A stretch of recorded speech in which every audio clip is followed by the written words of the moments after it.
Welcome to this episode of our program, Arab Affairs.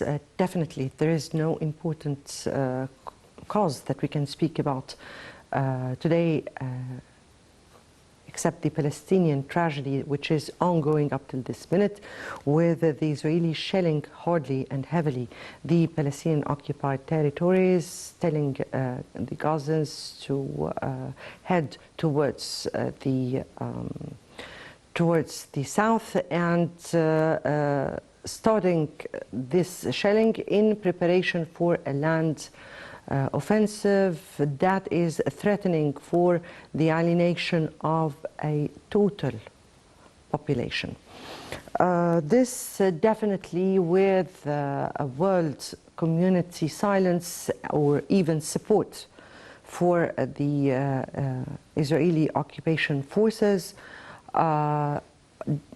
Egypt has been exerting its utmost effort in order to be able to facilitate aid into the Palestinian territories, despite all obstacles Israel has been putting, and despite hitting the border or the Rafah borders.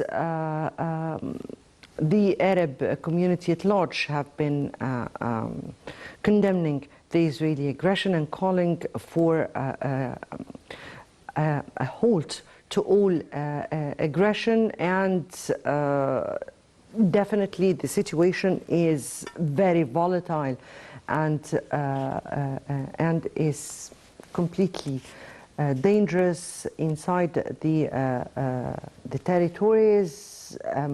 Some of the countries have been trying to move their residents, and the world organizations have put their work to a halt for the dangerous situation. So far, the death toll for the Palestinians have risen to 1,900. And this is according to the Health Ministry, who said that roughly in the whole territories, 2,215 people were killed, among them 724 children and 1,185 women. Definitely we'll be speaking about this in our episode today, and we'll be speaking about the situation at large. Before we delve into our discussion, let's first have a quick look on the Arab news that took place during this week, and we'll come back.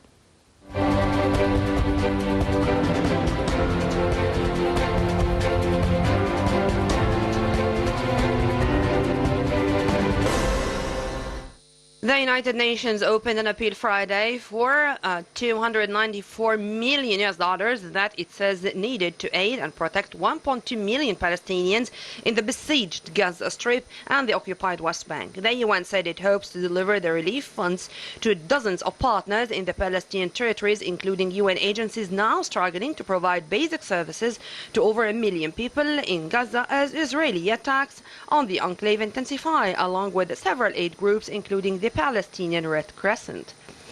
The International Committee of the Red Cross, the ICRC, said it's in contact with Hamas and Israel to try to negotiate the release of hostages taken into Gaza.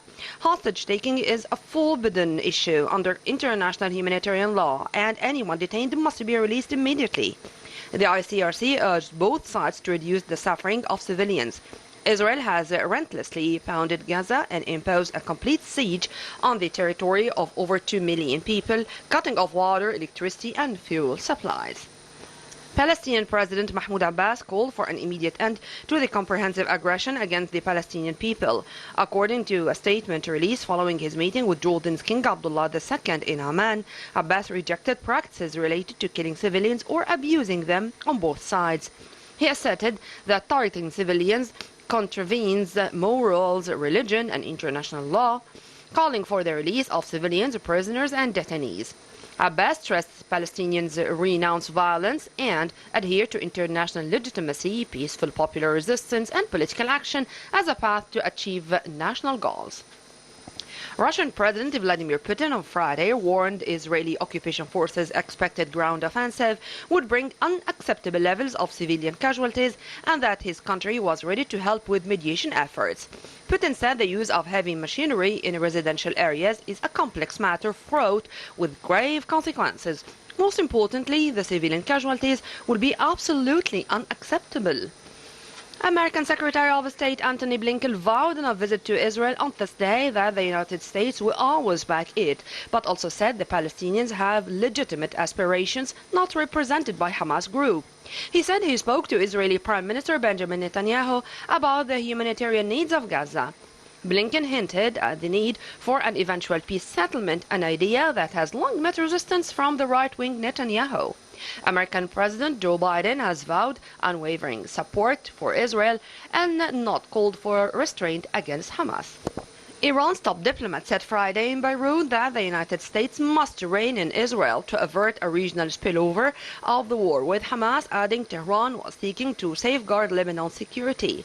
After meeting with Lebanese Prime Minister Najib Mikati, Iranian Foreign Minister Hussein Amir Abdullahian said that America wants to give Israel a chance to destroy Gaza, and this is a grave mistake. He stressed that Lebanon's security and peace is important to Iran.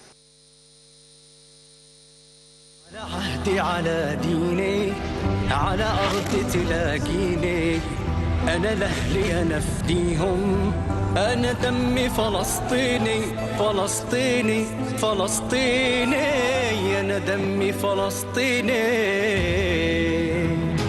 موطني موطني الجلال والجمال والسناء والبهاء في رباء والحياة والنجاة والهناء والرجاء في هواك عيوننا إليك ترحل كل يوم تدور في أروقة المعابد تعانق الكنائس القديمة وتمسح الحزن عن المساجد سوف نبقى هنا كي يزول الألم سوف نحيا هنا سوف يحلو